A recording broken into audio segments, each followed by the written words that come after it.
titip umat cekangjeng Nabi Adam lanjutkan perjuangan aki kade ulah gimbir ku kafir ulah gimbir ku maksiat ulah sieun tabahkeun hate manehna lanjutkan perjuangan agama Allah nu saat ieu bakal aya di leungeun maneh dibikeun ka bapan kageteun bapan aku ngomong gitu sih teu nyawa lalakon panjana mana ge kagot teu nyawa lalakon nu nyawa lalakon Kangjeng Nabi Adam urus nya de geus Kangjeng Nabi Adam balik teu lila Kangjeng Nabi Adam munajat naon Bismillahirrahmanirrahim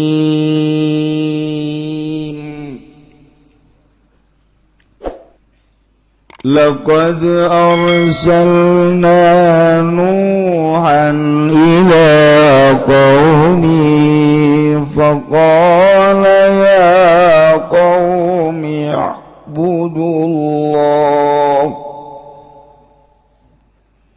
faqala ya qaumi i'budullah ma lakum min ilahin ghairuh inni akhafu alaikum azab yaumin azim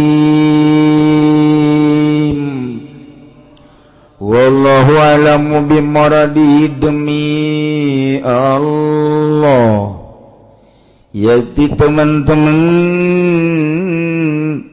jawab qasamin mahzufin yaiku da dijawab qasam kang den buang arsalna ngutus isun agung Nuhan ingkang jeung Nabi Nuh ila qaumi maring kaum Nuh faqala maka ngucap ya Nuh ing lafaz ya qaumi ibudullah ke kaum ingsun pada nyarembah sira kabeh ing Allah malakum Anggoranana ikut tetap kadua sirah kabeh min ilahin lapa pangeran gairu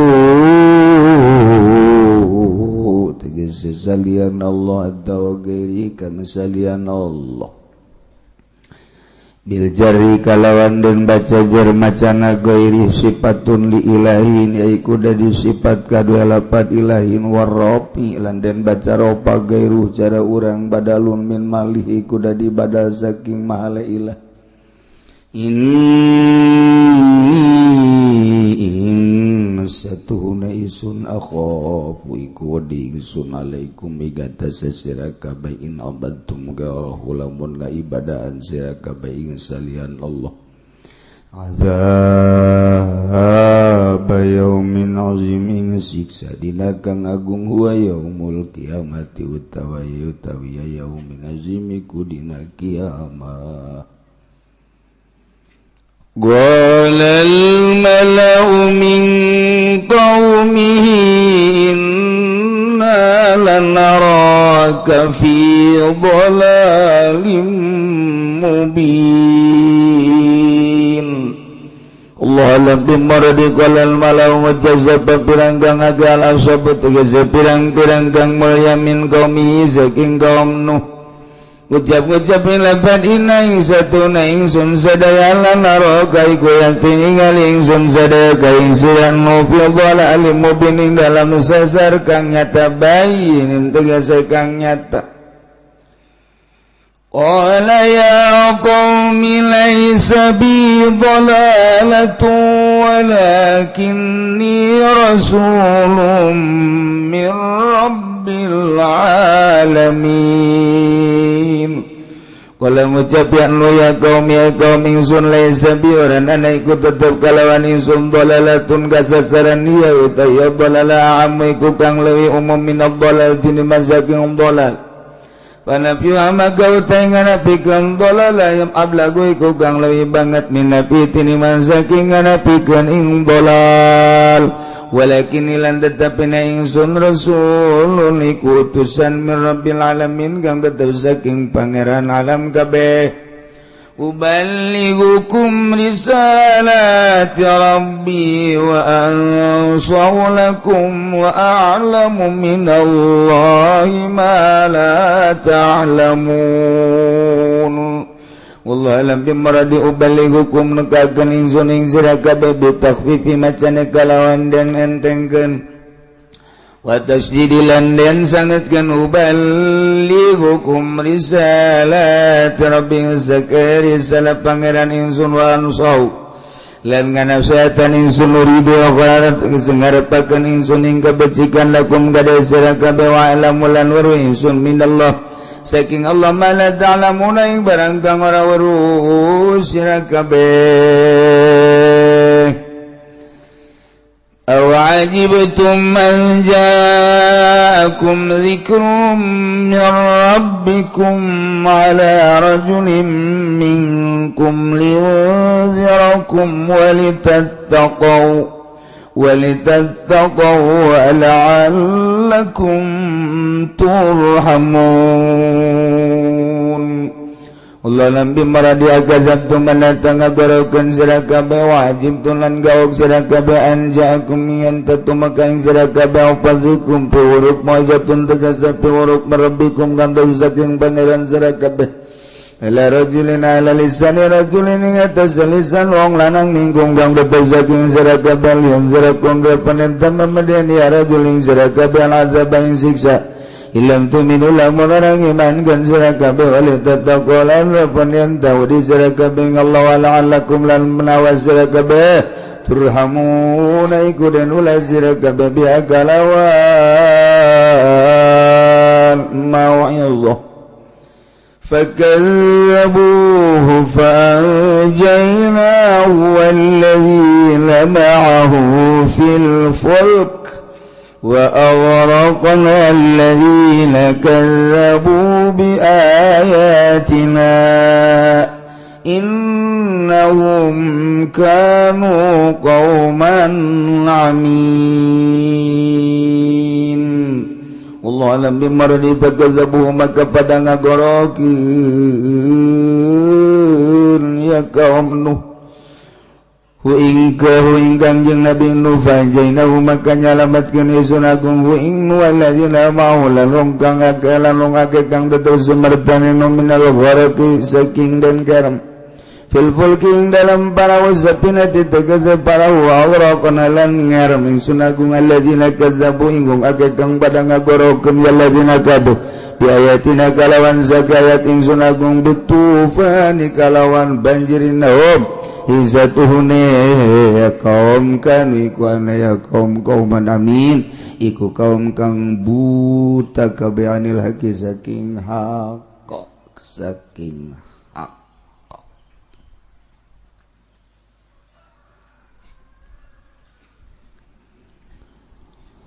ayat ieu sebagai pangbeberah ka Kangjeng Nabi pangbubungah ka Kangjeng Nabi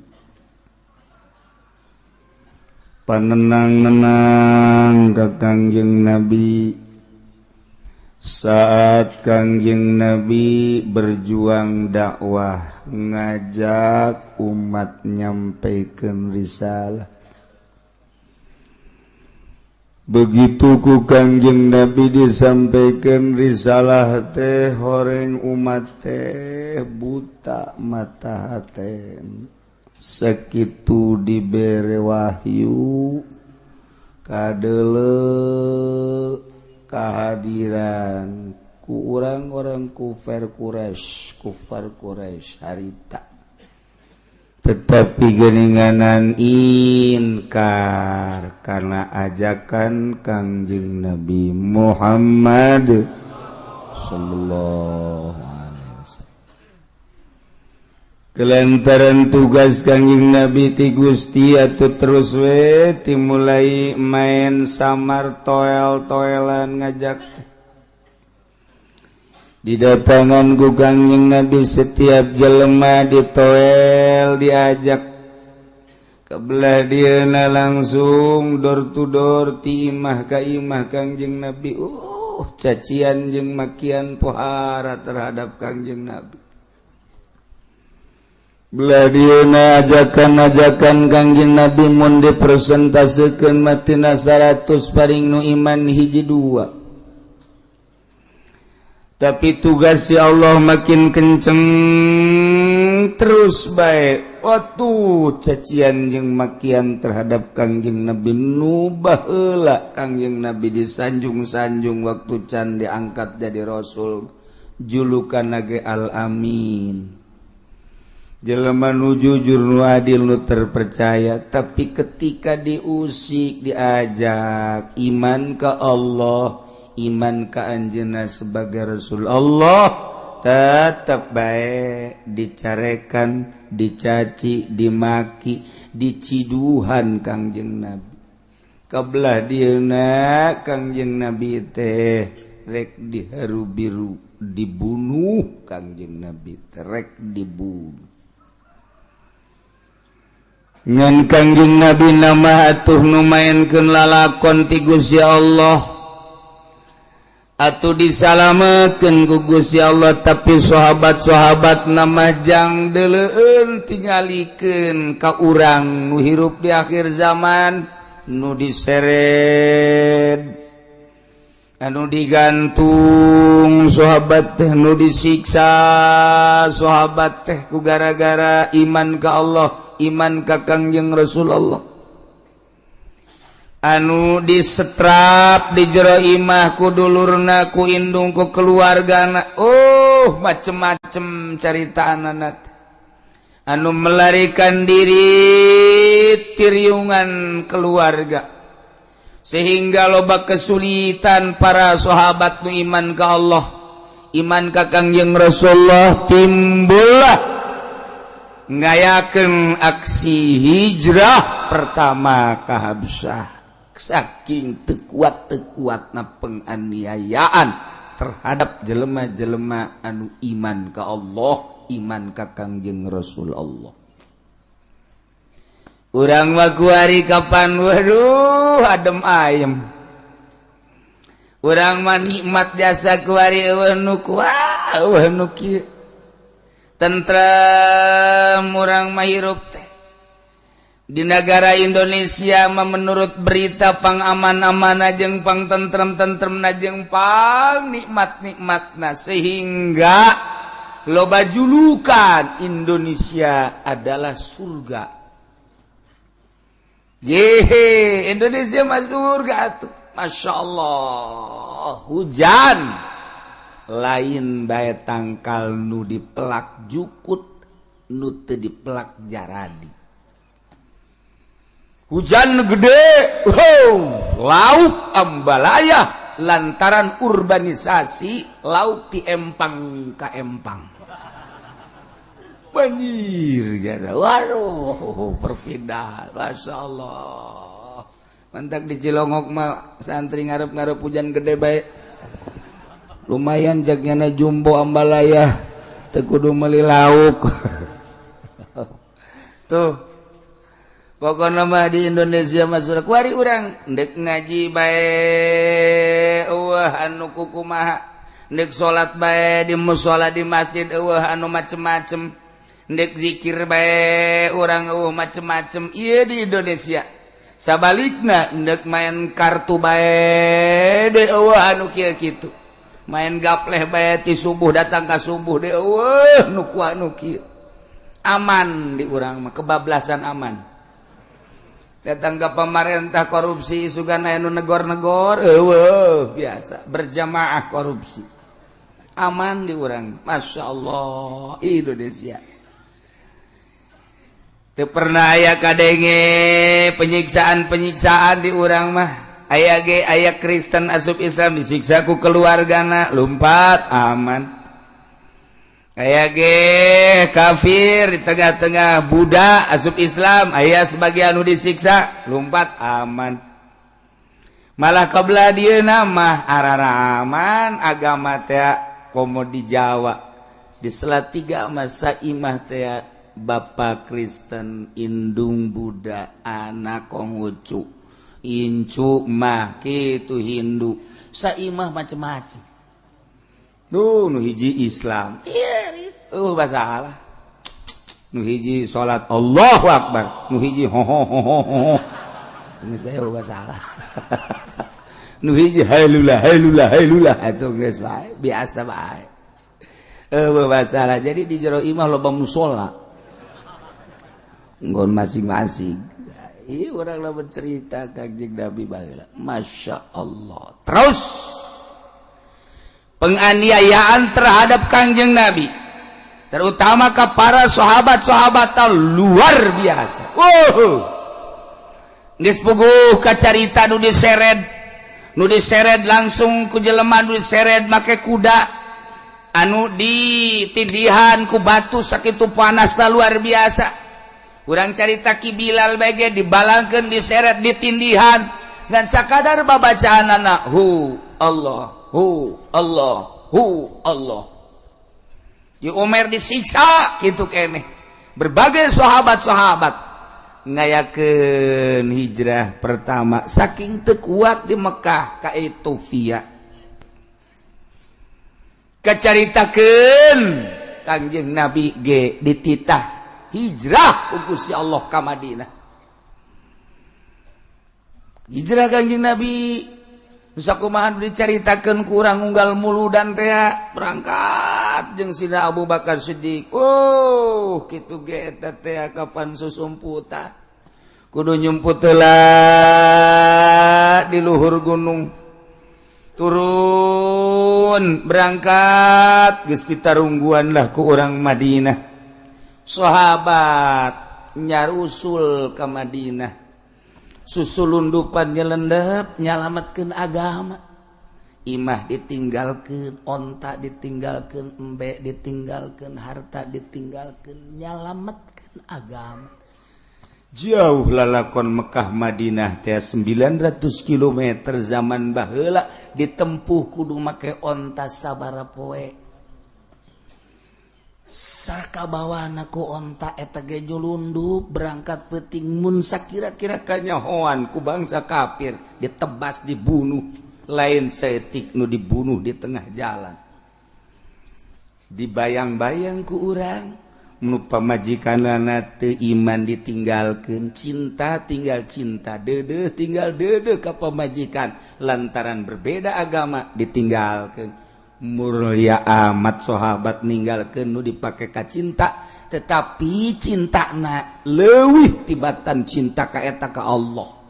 Tinggalkeun anak.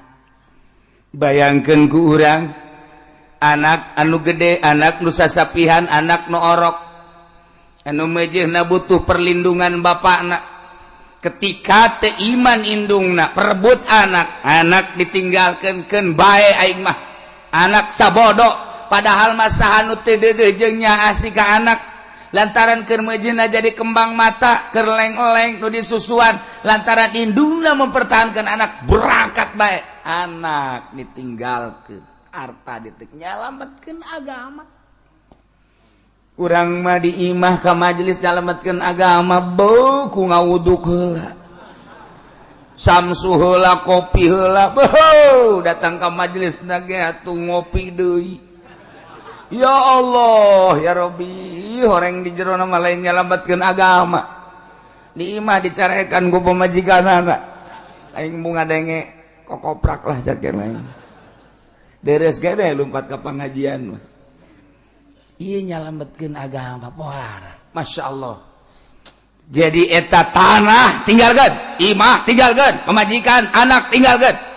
Lamun pamajikan anu iman salaki teu salaki tinggalkeun. Wabeh ditinggalkeun. Sakabawana ku onta sapira onta tuh perbekalan teh berangkat ka Madinah. Masyaallah. Nu mantak disambut ku urang Madinah Ansor nyambut Muhajirin.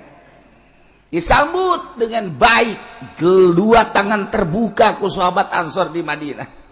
Keistimewaan sahabat Ansor, Masya Allah Karim.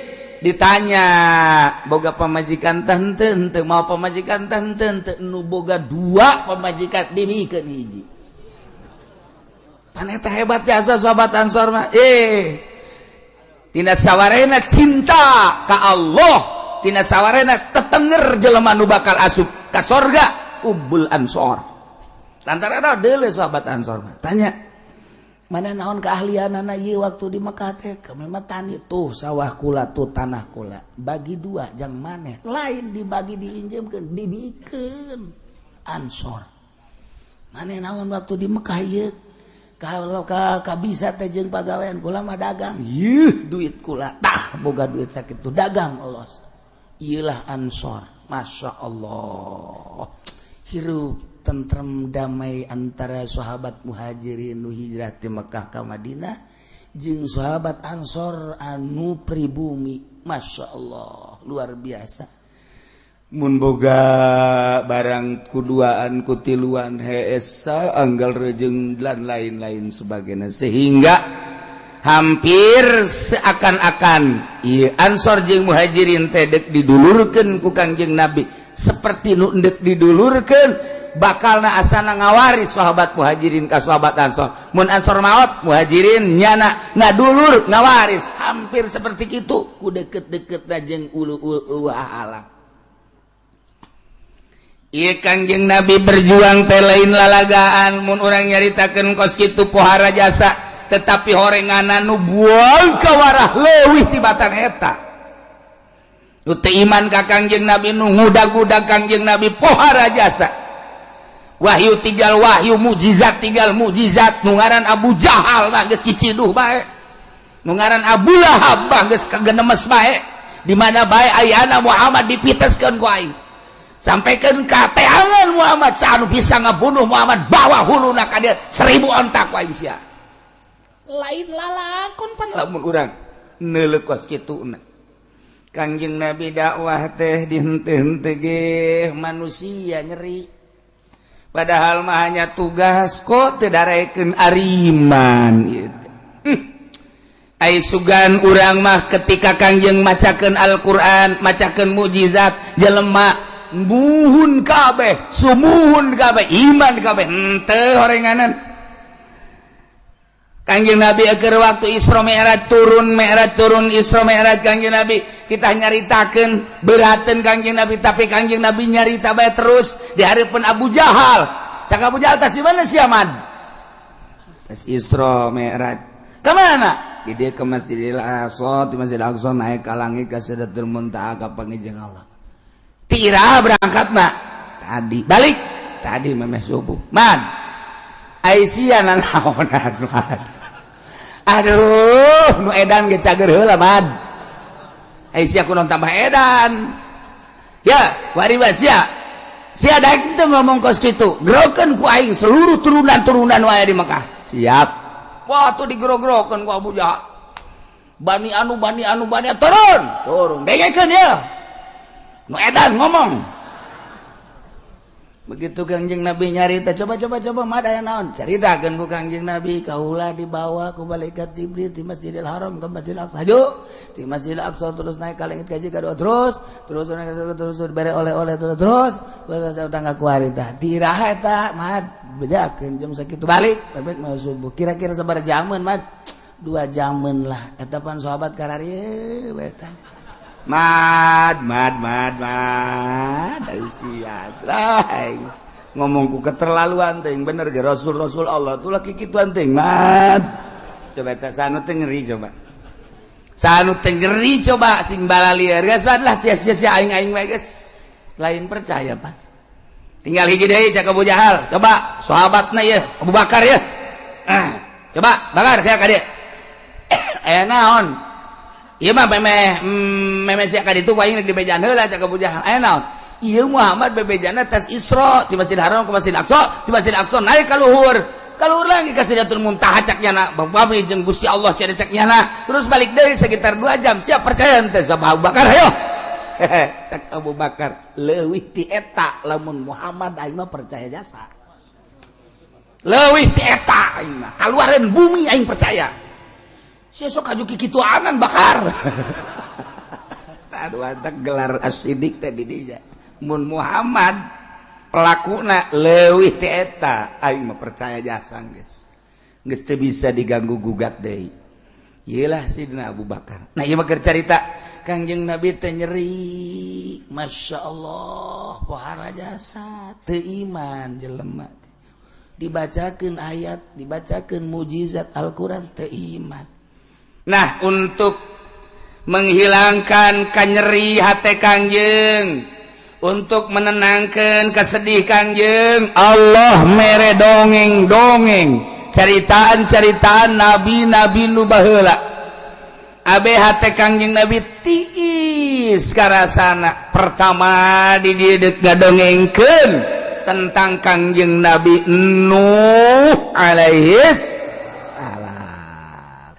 Tapi ieu mah singkatna ge dihareup nu bakal panjang nem. Ieu mah sakadar penenangan jang Kangjeng Nabi doang. Cerita singkat ulah panjangna dihareup. Ieu mah pang beberah panenang-nenang ka Kangjeng Nabi supaya Kangjeng Nabi heueuh horenganan. Jadi tenang. Ongkos urang dagang sekali di modalan 100 juta beak 50 juta rugi, didagangkeun deui 50 juta rugi 30 juta, didagangkeun deui 20 juta rugi deui tinggal 1 juta. Tinggal 1 juta kumaha ngalamun mainnya di imah dia kolong Pak. Lamun eta bisa sasada hulu amun sasada kadege kurang Bang Bara mah eleh di dieu tah nyana keur puyeng jol ya kolot datang kan kunaon sia pen ya kira ya dagang kunaon dagang ambalaya sakeuna ambalaya kunaon atuh modal 100 juta beak 50 juta dibalanjakeun deui beak 30 juta bejakeun deui beak kuat tinggal 1 juta can sabaraha tah mah pen sakitu hah can sabaraha ya lalakon aki baheula aki teh dagang teh tuh hektaran tuh dijual pakai dagang ke Jakarta. Nu di imah mapan ngarep-ngarep, datang pertama rugi, datang kedua rugi, beak ku aki dijual jeung imah-imana hatta pamajikan dijual pen. Jeung pamajikan ku abeh dijual. Ai aki meuli deui nu anyar. Wah si aki bolon teman. Pan tenang tah. Oh jaheul. Teu sabaraha. Sama sapira modal doang aki maka abeh jeung imah-imah beak. Oh jadi lebih parah pan urang aing mah masih untung kene tuh untung kene saksi epen teh aing untung kene sakitu untung kene aing bajeng imah-imah beak wabeh geus jeung pelataran-pelataran pokona angkat kaki bae gitu tah lamun dibandingkeun jeung eta ngarasa untung kene aing mah jasa juta ya kene imah can dijual ngan moal kebeli ke kajual ieu tah ge aya tah nu nganasehatan kan ngeunaheun tah anu lebih parah. Nah iya ke Kangjeng Nabi supaya tenang, tentrem didongengan ku Gusti Allah Nabi nu baheula. Masya Allah karita. Mantap. Urang lamun nganasehatan teh kos kitu, ka jelema teh. Sia kunaon ngalamun bae. Aduh, ceukna teh. Kunaon? Ngalamun bae sia, edan sia ke. Ulah sok dilamun. Kunaon? Atuh saminggu deui dikawin ajo dijokot batur aduh mangkaning jalinan cinta kula geus 2 tahun eta pan bisa dicokot ku batur atuh meureun leuwih kasep leuwih sugih manan kitu ge ulah kieu atuh pantas nya situ mah leuwih kasep leuwih sugih atuh sia mah beungeut perang kitu atuh pan nyeri hate eta ulah kitu atuh nganasehatan mah dunia teh sedaun kelor. Emang awewe nyana doang. Ulah sok aju di lamun, sia hayang nu putih ku aing diajak ka Lampung. Adab gede masalah. Hayang nu hideung ku aing diajak ka Brebes ya. Ambal aya di tukang bawang malulu. Ayo sia hayang ka mana? Tenang ya. Sia mah kakarak ditinggalkeun sakali. Aing mah baheula. Pertama bobogohan pas dek dikawin batur kahiji aing ya hampir frustrasingan ditenang-tenang bae bobogohan kedua kali begitu dek dikawin deui ku bapana teu meunangeun nya nyahoeun aing teu boga pagawean bar harita atupan nyeri bae katilu kali aing dekawin. Masya Allah tipes bae. Tuh, ieu mah nu kuari ieu tah masa aya bae pamajikan aing. Tuh, nu aslina mah pan nu baheula. Siapa can sabaraha? Oh, emang kos gitu siapa kakarak sakali. Tenang, 2 kali deui sia ge.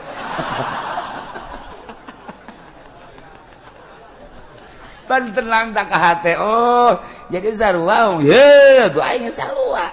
Lah, tuh sapira awewe. Enggeus bae bikeun bae neangan deui mah ke dilamun sagala rupa awak geus kuru kieu sia. Ye, deuleu aing teh 3 kali aing mah teger keneh bae. Kan ngeunaheun kana hatena. Ngeunaheun coba lamun nganasehatan. Atuh sia sih. Tadina tuh kunaon diantepkeun heueuh nya tuh aing ge milu mikiran ka sia. Tah makan ngaranna eleh kos kitu mah. Eleh gitu kan deuk kumaha urang. Kadukun pan kudu make modal. Wiridan ban sia lain ahli wirid. Geus kieu mah geus mancak aing mah mendingan ngagejeburkeun ka sumur. Atuh tambah setan. Nya keur kasupan setan ditambahan ku jurig. Bisa terjadi eta. Tah teu bagus tah penasehat kos kitu tah. Tah nu tadi nu hebat mah sia putus cinta. Ditinggalkan ku kabogo ya emang nyana doang awewe hayu jeung aing ditiir ku aing sia bau alabatan. Sudah dipikiran kos kitu mah hayu jeung aing hayu sia tah dongeng aing nu pertama kos kitu nu kadua katilu katilu ja biasa bae komo dibere urang nasihat maka tauhid mah heuy geus aya tulisanana ti Lauhil Mahfuz muantep. Ya itu kunaon bahwa calon pamajikan sia dibawa ku batur geus aya tulisanana pan sia aya salat sok dibaca wa bil qadari khairihi wa syarrihi minallahi ta'ala hartikeun tah tauhid tah dijaheu nya tuh geus ulah sok dipikir hayu jeung aing nganjang penting ayo jeung aing geus pokona mah asal aing modalan ku sia. Tah eta kan ngeunaheun nasihat ieu ge kitu maksudna model kos kitu. Endek nasehatan Kangjeng Gusti Allah ngabungungah Kangjeng melalui neuleu nempo ka kisah-kisah nabi-nabi nu baheula. Aya persamaan Kangjeng Nabi Nuh ge nabi, Kangjeng Nabi Rasul, Kangjeng Nabi ge Rasul. Cik coba ye. Laqad arsalna Nuhan ila qaumihi faqala ya qaumi ibudullah. Gusti Allah nurunkeun Kangjeng Nabi Adam ka alam dunya nu kamari kurang geus didongengkeun. Kangjeng Nabi Adam teh cicing di nagara Hindi. Siti Hawa pamajikanana sakali ngalahirkeun teh dua aya kembaran abeh tereh loba di alam dunia ieu manusia. Terus anak baranakan dikawin-kawinkeun deui anak Kangjeng Nabi Adam kembaran nu ieu dikawinkeun ka kembaran nu ieu. Tuluy anakan deui ke kembaran deui dua. Jadi di zaman Kangjeng Nabi Adam geus loba lantaran hirup teh 1000 tahun. Watuh jelema teh loba di zaman Kangjeng Nabi Adam teh ngan encan saloba kuari. Ngan geus rada lobana mah 2 sakali ngalahirkeun. Di antara turunan Kangjeng Nabi Adam teh aya nu ngaran Nabi Uknuh teh nyaeta Kangjeng Nabi Idris alaihi salam. Kulantaran Kangjeng Nabi Idris mah teu lila di dunyana diangkat ku Gusti Allah ka langit ka 4 kuarigi aya di ditu. Anu ngalalakon manehanana hayang kapanggih jeung malaikat maut. Kangjeng Nabi Idris kos kumaha malaikat maut aing hayang silaturahmi. Bebeja ka Gusti Allah, Gusti coba datangkeun malakal maut ka dieu hayang wau. Kira-kira wau teh jeung nu kitu. Lain lalagaan teh jelema moal pohara jasa. Datang, Waalaikumsalam, saya abdi malakal maut dia dongeng singkatna ke panjangna di hareup. Alhamdulillah aya naon kula diutus ku Gusti tidak datang ka dieu hayang nyaho paeh kos kumaha nggih cek mana kalau tosok jadi paulah pake lalagaan maot mah ulah pake lalagaan teh nyeri hayang nyaho nyerina coba kos kumaha hayang nyaho me hayang nyaho nyerina me kos kumaha ulah sok pake lalagaan teh teu meunang bedakeun ka Gusti Allah nyobaan gitu aing nu ngaran Idris ambo kira-kira aja bebeja barakal mau TPDP ka Gusti cobakeun ayo cobakeun cabut teu kebal diasupkeun deui hudang kumaha itu sabulu-bulu nyeri jas aduh tanding nama nyerina sabulu-bulu nyeri lain lalagaan embung aing nyobaan deui embung jak kieu ada tah bah aduh aing paeh geus sakna aing neuleuh neraka ye atuh pada aja paeh makan neraka neuleuh heula bejakeun ka Gusti Allah aing ka neraka kitu ye ka neraka mah kan kudu paeh heula kan geus tadi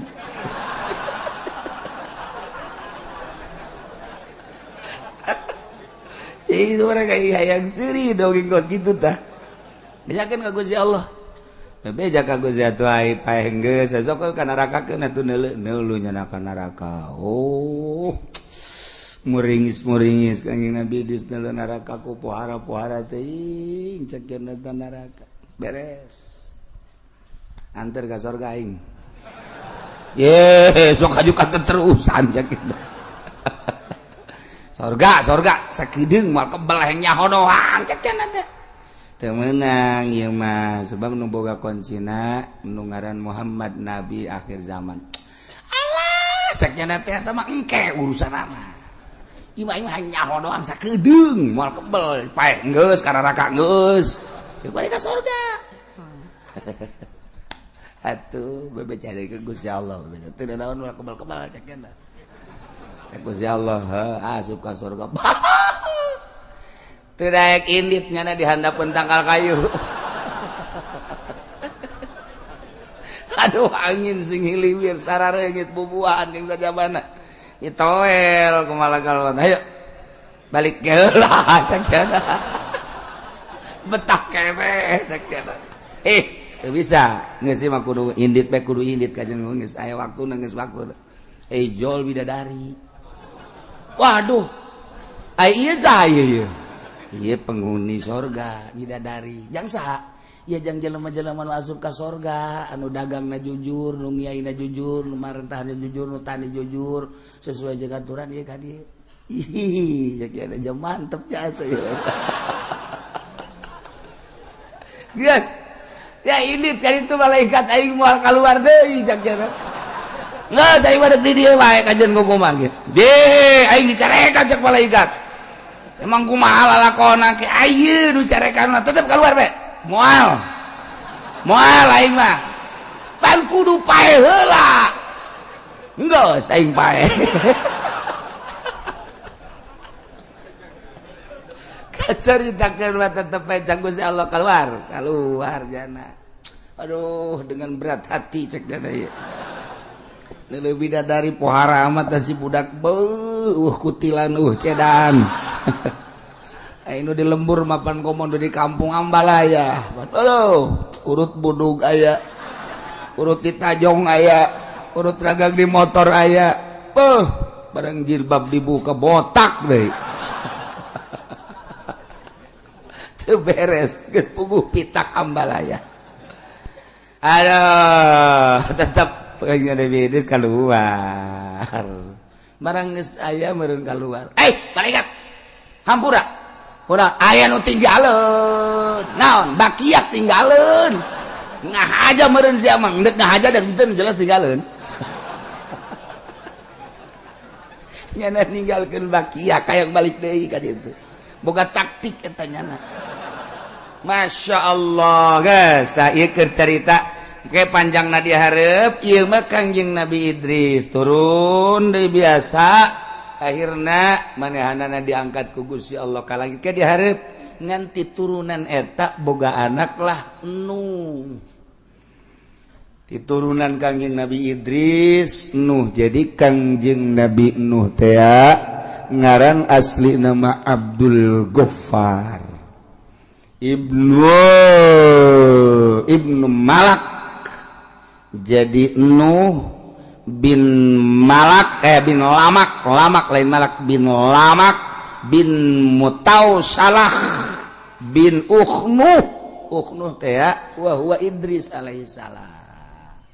Jadi deket kene Kangjeng Nabi Adam teh kapan ngadoa ka Gusti Allah, ya Allah ya Rabbi abdi hirup teh parantos sepuh Gusti, dakwah abdi teh ngalalakon piwarang ku Gusti nyampekeun di salah teh parantos saaya-aya ka anak incu abdi moalila deui abdi sesuai jeung janji Gusti bakal dipunut ku Gusti ngan abdi hayang ningali salah sahiji incu abdi nu bakal neruskeun dakwah teh saha ya Gusti Allah. Cek Gusti Allah, wahai Adam memang anjeun moal kebeli bakal dipundut ku kaula, bakal dimautan ku kaula. Adapun lincu anjeun nu bakal neruskeun lalakon anjeun teh engke aya ti turunan Nuh yakni Idris. Di mana-mana turunan eta lahir maktunan parantos disundatan eta nu bakal neluskeun dakwah. Nuhun Gusti abdi geus dibere ku Gusti tanda-tanda nu bakal neluskeun agama. Telila lahirlah lama kawin sangeusna kawin lahirlah Nuh eta asli nama ngaranna Abdul Ghaffar nu mantak di ngaran Nuh lantaran manehanana teh lamun ngadoa ka Gusti Allah hatena ngajerit. Nah, ngajerit hatena langsung cerik. Selalu asal ngadoa cerik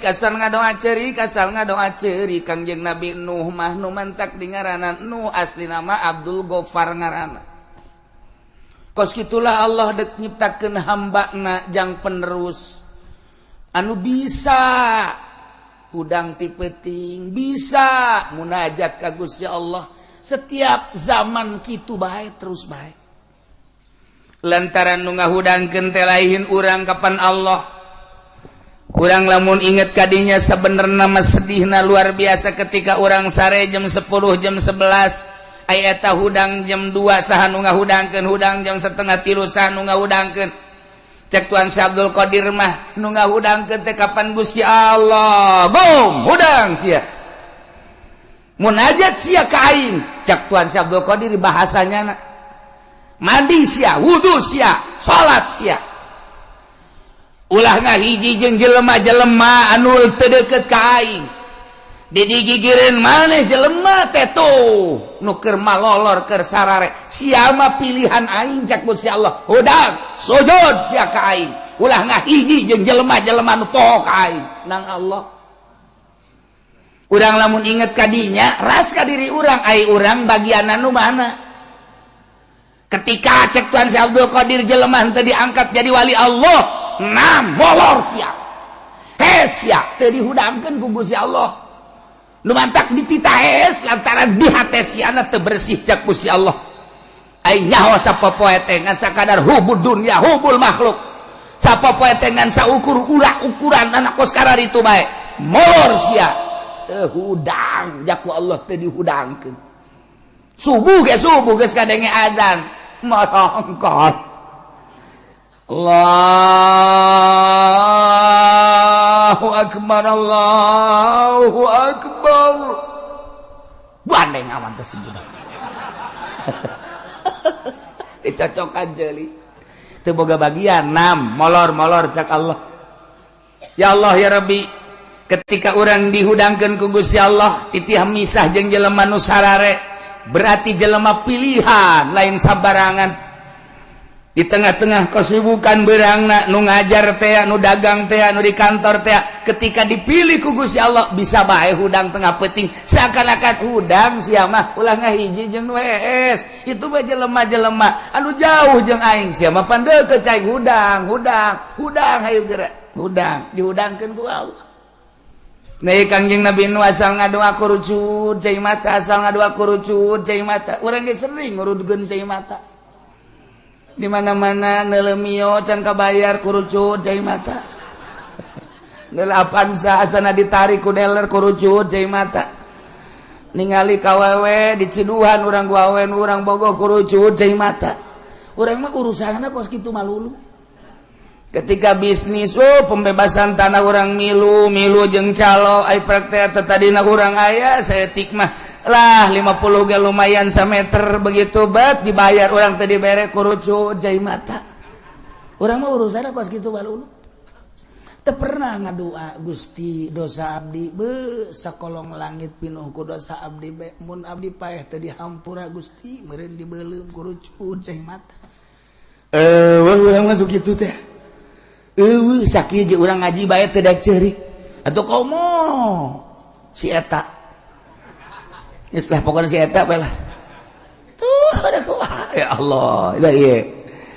Begitu lahir ke alam dunia barosot kacaritakeun aya hiji bayi lahir ke dunia makhtunan parantos disundatan lapor ka Kangjeng Nabi Adam langsung ngadoa cundukana waktu ninggangkana mangsa Gusti abdi teh dijanjikeun ku Gusti di mana geus aya hiji bayi nu dilahirkeun parantos disundatan abdi mualami deui ngalayat Kangjeng Nabi Adam ka Kangjeng Nabi Nuh diais disun ku Kangjeng Nabi Adam arangna disun pipina disun titip umat cek Kangjeng Nabi Adam lanjutkeun perjuangan aki kade ulah gimbir ku kafir ulah gimbir ku maksiat ulah sieun tabahkeun hate manehna lanjutkeun perjuangan agama Allah nu saat ieu bakal aya di leungeun maneh dibikeun ka bapan kageteun bapan aku ngomong gitu sih teu nyawa lalakon panjana mana ge kagot teu nyawa lalakon nu nyawa lalakon Kangjeng Nabi Adam urus nya de geus Kangjeng Nabi Adam balik teu lila Kangjeng Nabi Adam munajat naon Kangjeng Nabi Nuh terus gede Kangjeng Nabi Nuh mah dibere laduni ku Gusti Allah bisa nyieun peso seukeut kemudian pake ngarautna bisa anjas tidinya boga golok pakai nuar tangkal dibelah ku Kangjeng Nabi Nuh leutik kenehna diserut ku Kangjeng Nabi Nuh teh dibagus-bagus dihijikeun rapet Kangjeng Nabi Nuh terus boga kampak tangkal nu gede ge keur leutik keneh ge bisa rubuh ku Kangjeng Nabi Nuh Masya Allah ditongton ku jelema loba ieu budak leutik keneh geus boga keahlian eta lamun ngarautna rapi jasa eta lamun nyerut rapi jasa jadi kesimpulanna Kangjeng Nabi Nuh dibere ku Gusti Allah kaleuwihan ieu urusan perkayuan bisa aja ka Kangjeng Nabi Nuh mah lamun dicekal kieu tek geus ditanang wah ieu bakal jadi pihang ditanang oh ieu mah bakal jadi kitu naon ngaranna papan ditanang kos ku ari tukang batu ditanang ieu kutilna dipiceun bisa ieu sagala kutil batu gaya kutilan ieu kurapna dipiceun sakena ieu bisa ngoeng bener jadi bagus eta ku ari tukang batu eta wah ku ari teh batu geus puguh nu di Sulawesi di Kalimantan di Garut di bagus batu bangkong ku nya di kitu-kitu geus teu meunang magi batu ku ari main sewot-sewot bae geus pokona kebal-kebal mah jempol pamajikan punya set. Masya Allah. Ialah Kangjeng Nabi Nuh alaihis salam langsung cek Gusti Allah Muhammad dengekeun kisah Nabi aing baheula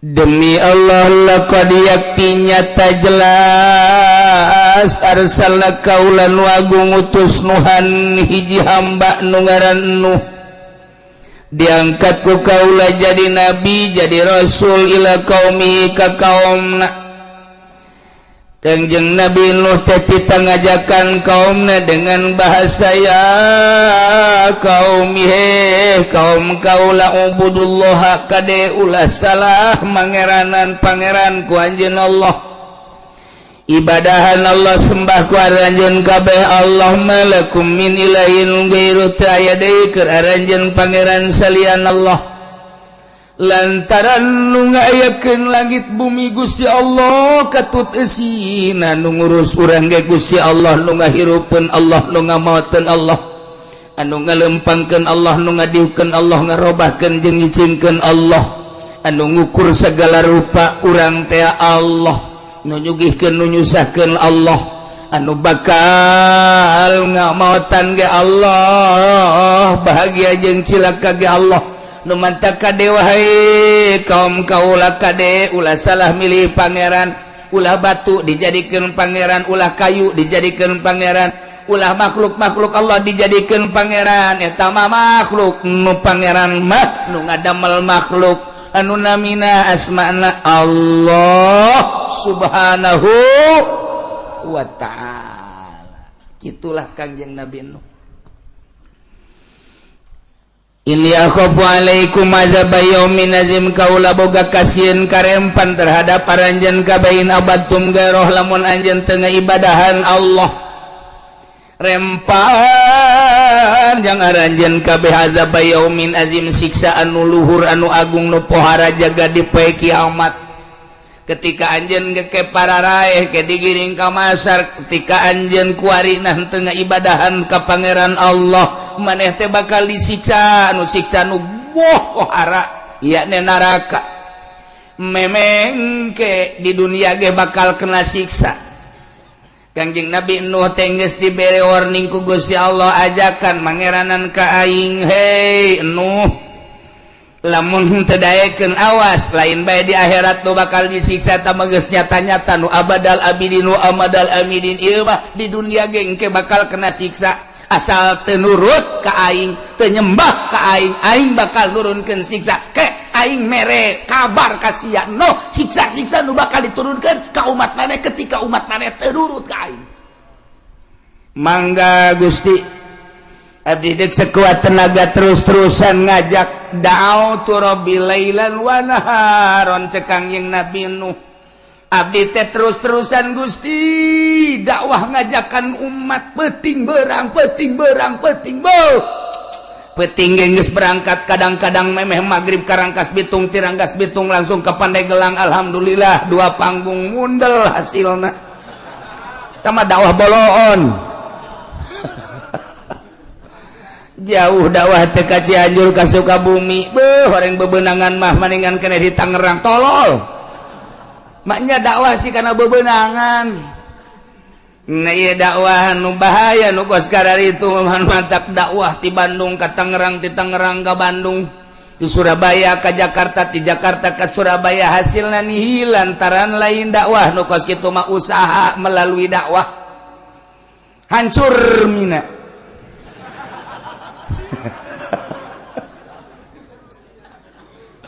nah dakwah mah tiba heula ge la as'alukum alaihi ajra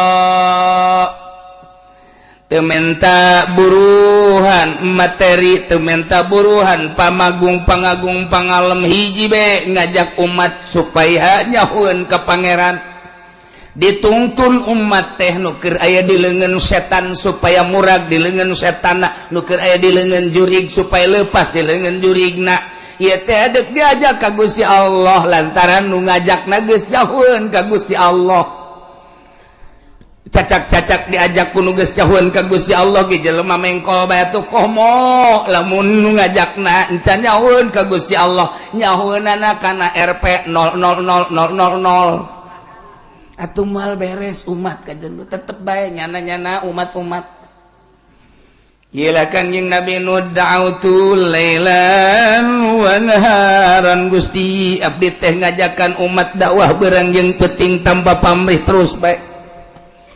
Cek Kangjeng Nabi Nuh ya kaum. Wahai kaum kaula.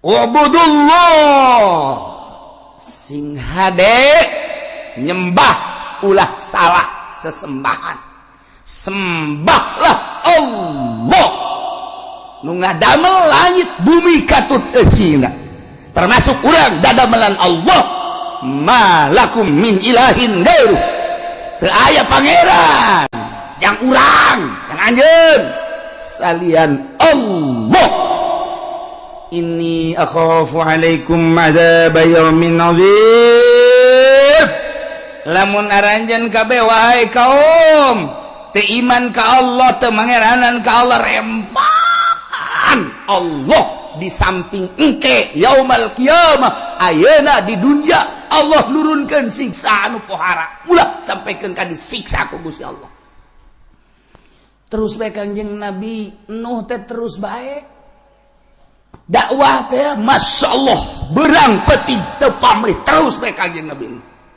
kumaha eta kaum ngomongna qalal malau min qaumihi inna lanaraka fi dhalalim mubin cek kaum-kaumna penggede-penggedena cek kaum-kaum elit-elitna cek pemimpin-pemimpin kaumna ngomong ka Kangjeng Nabi Nuh Nuh capek-capek maneh teh dakwah kadeleuna teh menyingsingkan tangan luar biasa maneh beurang jeung peuting ngajakan umat jakami mah innala naraka sanyana kaula kami deuleu anjeun teh yakin ka anjeun teh fi dhalalim mubin sasar anu nyata anjeun mah jelema sasar kunaon ngajakan pangeran teu kadeuleu anjeun mah no jelema edan lantaran mangeranan kanu pangeran teu kadeuleu buktikeun coba pangeran teh mana jeung pangeran kan mah tuh hayang nu leutik itu nu di juru hayang nu gede itu nu tengah hayang gede jasa itu patung-patung nu dijieun tina kayu jati nu dijieun tina kayu waru haya anu dijieun tina kayu kitu naon ngaranna berbagai kayu-kayu anu seungit nu aya numpuk patung-patung teh ambualayah loba nu dina batu dan lain sebagai tuh itu pangeran urang deuk lelempangan hayang mau pangeran nu leutik bisa diasupkeun ka kantong cak Kangjeng Nabi nu ku bloon-bloon teh pangeran mah aya ngatur lain pangeran diasupkeun ka kantong jadi lamun diasupkeun ka kantong kumaha dibawa penyelamat kan nyana mun siang ngising atuh milu ngising tadi pangeran ku daek dibawa ngising Kanjeng Nabi Nuh dilalaga ngalalaga kaumna tetap noh eureun dakwah innala naraka fi dhalalim mubin kaula neuleuh maneh capek aing mah sasar sia ulah gas ulah dakwah sia aing bandingan bareng jeung kami kabehan ibadah mah tuh ka pangeran itu jelas nu real bae sih nu jelas ulah sok nu teu kadeuleu ieu mengajakan ibadah ka pangeran nu teu kadeuleu naonan Kanjeng Nabi geus radakan nasehatan dijaheueuh nya horenganan baheula ge kos kitu geus aya persamaan aing diciduhan aing dicarekan aing dicaci aing dimaki aing dibunuh horenganan baheula ge kos kitu seuri Kanjeng Nabi hehe ya senyum Kanjeng Nabi masyaallah tuh kan cek Kanjeng Nabi nu ya qaumi laisa bi dhalalah walakinni rasulun min rabbil alamin sok sembarangan maneh nyebutkeun dolal-dolal anu mubin ka kaula kaum kaula laisa bil dolalah kaula mah teh lain sasar teh sasar kaula mah walakinni rasulun min rabbil alamin kaula mah utusan ti pangeran kaula teh utusan pangeran utusan Allah rasul kunaon nyasar-nyasar ka kaula ngabloon-bloon ka kaula ngaedan-edan ka kaula kaula mah rasulun min rabbil alamin ya dengekeun uballighukum risalati rabbi wa ansahu lakum wa a'lamu minallahi ma la ta'lamun uballighukum kaula nyampaikeun ka anjeun risalati kana risalati rabbi risalah pangeran kaula amanat cak Gusti Allah ieu lakukeun sing nurut ieu larang sing jauhan seluruh perintah disampaikan risalah seluruh larangan disampaikan supaya udah dilaksanakeun ieu kaula nyampaikeun risalah pangeran ka anjeun kabeh wa ansahu jeung kaula nganasehatan ka anjeun dengan tujuan supaya bararagus rarapi hirup di alam dunia teh sakedeung bakal berhadapan langsung jeung Gusti Allah jeung kieu deui wa a'lamu minallah ma la ta'lamun kaula nyaho ti Gusti kana naon nu ku anjeun teu nyaho sebab omongan kula mah langsung ti Gusti Allah melalui mukjizat melalui wahyu omongan kula lain nang ti kula tapi nang ti Allah maneh mah teu nyaho kula mah nyaho nu kumaneh teu nyaho kula mah nyaho sebab kaula langsung ti Gusti Allah dibere wahyu jeung mukjizat dengekeun tuturkeun tetep kau bohong nuh bohong lain rasulnya nama edan jelema teu puguh teu karuh nya nama lain wow Kangjeng Nabi Nuh asal dakwah ditaringgalkeun masyaallah sabaraha taun Kangjeng Nabi Nuh dakwah dina alfiyah dijelaskeun najauta ya rabbi nuhan wa mastajab dalahu bipulkin mahirin fil yami masuna wa sayadu bi ayatin mubayyina fi qaumihi alfa amin ghairu khamsina dakwah Kangjeng Nabi Nuh 950 tahun eueuh nu iman coba eta 950 tahun nu iman anak mage teu iman anak nu jangan ngaran Kanan teu iman ka bapak bayangkeun ku urang coba lain dakwah bubulanan lain dakwah tatahunan 950 tahun ngaprak Kangjeng Nabi Nuh di India langsung Kangjeng Nabi Nuh ke Pakistan di Pakistan ngaprak Kangjeng Nabi Nuh terus ka dieu ka Mesir terus ke Yordan, terus ke Irak, terus ke Iran. Kangjeng Nabi Nuh teh ratusan tahun dakwah. Sementara manusia kakarak aya di jazirah eta bae India, Mesir, Pakistan, Yordan, negara-negara tertua. Amerika can aya, ditambah Inggris can aya, Jerman can aya, benua Amerika can aya. Dina aya lagi kakarak kecel can aya penghuni. Nu aya penghuni pertama mah eta bae Timur Tengah Irak, Iran. Terus ke Maroko kalau begitu terus ke Mekah ke Madinah di mana Kangjeng Nabi Adam waktu dirunkeun di India titah kitu neangan Siti Hawa kapanggihna di Arafah kemudian tidinya langsung ke Mekah Baitullah kayak kakarak ke batu doang segede parita kita tawaf Kangjeng Nabi Adam tidinya kakarak batu doang tidinya berangkat Kangjeng Nabi Adam terus ke Syria Sam itu doang eta mah benua Amerika eta mah benua Eropa eta mah benua Australia eta mah can aya dina ayana eta dunia teh can aya penghuni komo bojong geus eueuh nanaonan sepi di bojong sieun oray malulu di dieu eueuh nanaon ieu gua bro Indonesia segala Lampung segala can eta manusia teh kakarak sacemplok di dinya doang. Ya Allah lamun urang ningali di Yordania aya Petra ke bakal diceritakeun di ayat anu sejen urang neuleuh peninggalan zaman Kangjeng Nabi Shalih alaihi salam masyaallah nu kuari masih aya keneh walaupun geus rada dirusak sebagian gunungna tapi kan nyata aya nah ieu di ditu orang manusia teh nu mantap urang tetep bae neuleuh ka urang ditu majuna negara ti ditu mundurna negara ti ditu peperangan ti ditu dan lain sebagainya ti ditu ulah kaget lamun urang neuleuh Irak peperangan nya nama teu aneh urang Irak menyaritakeun perang nya nama maca sejarah negara tertua di dunia adalah Baghdad adalah Irak geus sabaraha ratus kali perang ti baheula teu aneh lamun urang nyaritakeun bangsa Indonesia perang kakaraksa kali untuk meraih kemerdekaan tahun 45 berhasil proklamator Bung Karno jeung Bung Hatta. Urang mah sejarah teh eta belah dituna pisan raja-raja leutik anu peperangan antara kerajaan jeung kerajaan. Di Banten aya sabaraha kerajaan, kemudian di Cirebon aya sabaraha kerajaan, kemudian Jawa Tengah Jawa Timur aya sabaraha kerajaan. Dicatatlah naon kitu di sejarah Majapahit, Pajajaran dan lain-lain sebagainya. Hanya kerajaan-kerajaan kitu bae. Belah dieu eta mah tuh lalakon nu baheula mah di ditu. Kanjeng Nabi Nuh dakwah antar negara, lintas negara. Ketika Kanjeng Nabi Nuh deuk nyebrang, encan aya parahu pan harita. Macakeun Ismul Azam Kanjeng Nabi Nuh, sidakep sakumaha urang deuk salat. Peureum Kanjeng Nabi Nuh dibacakeun bahasa Ismul Azamna langsung menang ti Gusti Allah. Begitu dibacakeun, ku aing moal dibacakeun sebab Gusti direkam. Engke Gusti dibacakeun ke pake kilir kanu ngora kanu kolot. Moal ku aing moal rahasia ieu mah rahasia.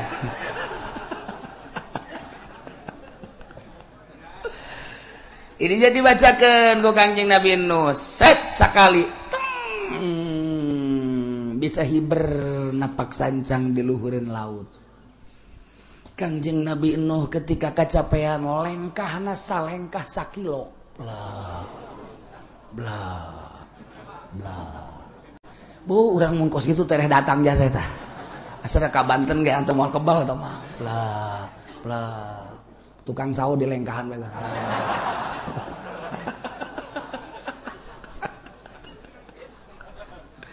Awan lu hese Gusti Allah ketika neuk menghendaki ka umat takeur mah jarangkung gede baheula haju jelema cecemplokan kapan di India, di Pakistan, di Mesir, di Yordania, Irak, kemudian Iran, kemudian Syria geus araya di zaman Kangjeng Nabi Nuh teh cecemplokan lantaran 1000 tahun masa Kangjeng Nabi Adam alaihissalam dua incuan baranakan anak baranakan cecemplokan. Ditugaskan Kanjeng Nabi Nuh teh titah ngajakan ibadah ka Gusti Allah tapi 900 tahun 950 tahun nu iman datang ka Kanjeng Nabi Nuh kalepasan ngadoa, Gusti abdi teh pan utusan Gusti da'utu rabbi lailan wa naharon tapi kieu-kieu teuing Gusti eueuh hiji-hiji acan iman siksa habak kalau pasan ngomong nyana ge haju ngabalir siksa ulahnya pohara peneta antar negara lintas lempang dibere ku Gusti Allah Ismul Azam jang napak sancang jang hiber jang lengkah luar biasa nu mantap ku ari kumun kurang diwirid eta wiridan eta ya Allah wirid ku urang peureum bentak di dinya keneh.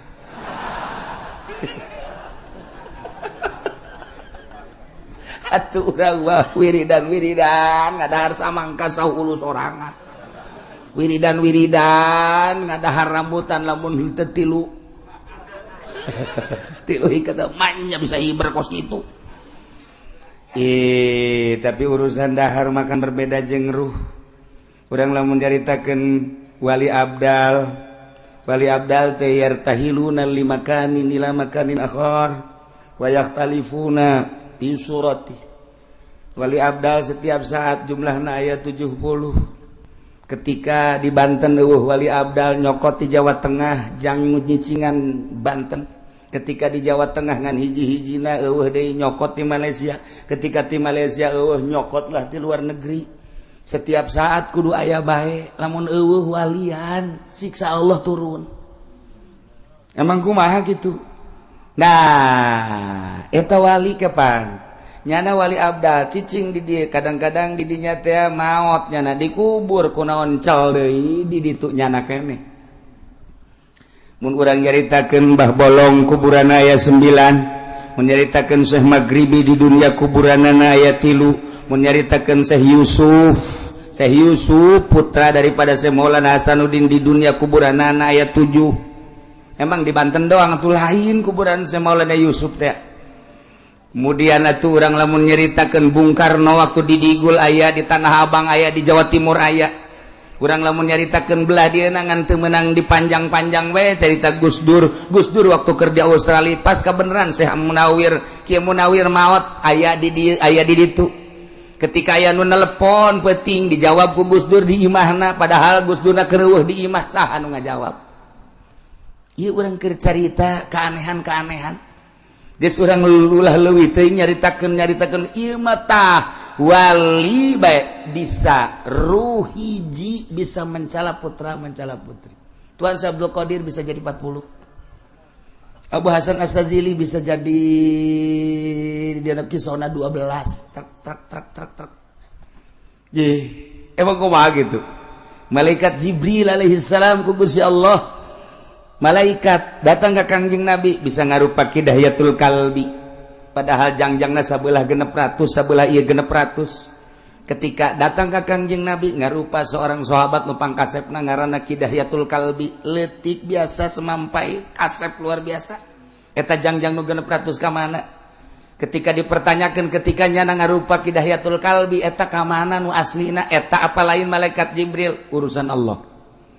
Ruh hiji malaikat Jibril bisa 2, bisa 3, bisa 4. Maha kawasa Allah. Nu mantak ge Allah babarieun ketika endek nyieun wali Allah.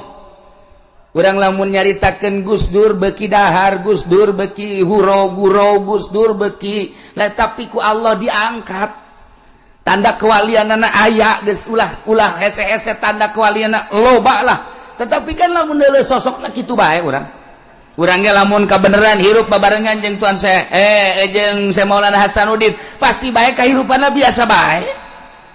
Tapi kapan karomana lain lalagan. Urang lamun babarengan jeung Syekh Syarif Hidayatullah meureun biasa bae wali teh.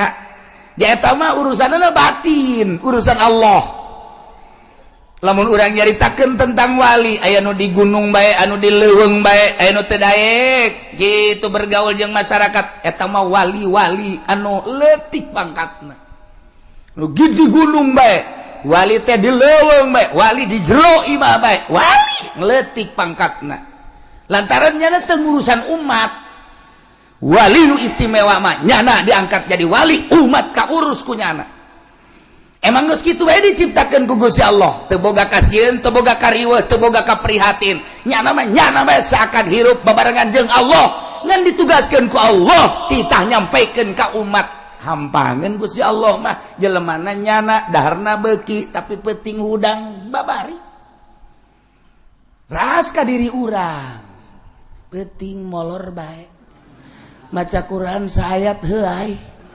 Ngadaengkeun ngaji mun teu bari ngopi teh jalan. Dek ngaji geus pas ini jeung tukang wuduk heula. Dan lain-lain sebagai jauh amat sih urang mah kos kitu amat sih. Ketika salat asana bareurat amat. Neuleuh nu berjamaah asing urang mah. Oh bisa kos kitu. Urang mah sakitu diberena ku Gusti Allah. Lamun nu diangkat ku Gusti Allah tuh babarieun jeung hampangeun. Naon hesena tuh sabenerna mah teu kudu make babacaan tapi Allah selalu mere babacaan. Baca eta peureum Kangjeng Nabi Nuh set di luhur laut. Baca eta lengkah ngalegaan. Baca eta embung ngalengkah ceuk Kangjeng Nabi Nuh ka ulama tapi hayang datang bae. Cidaha ka Kangjeng Nabi Nuh tah ti negara ka negara dek dakwah. Tah ditiup ku angin. Set ti India datang ka Mesir brak datang. Percis kos kipu doli ku hari. Atuh nu kumaha atuh? Ai baheula makan make babacaan ku hari mah nyana mah make bensin. Berangkat ti dieu ka Rangkas Bitung, saya datang plak ka dieu. Mantak ku harus mengetahui dong. Harga bensin mahal. Bodem habek.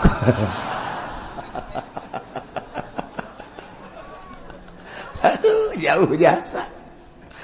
Ya Allah ya Rabbi lah lalakon Kangjeng Nabi Nuh. Wallahu a'lam bishawab.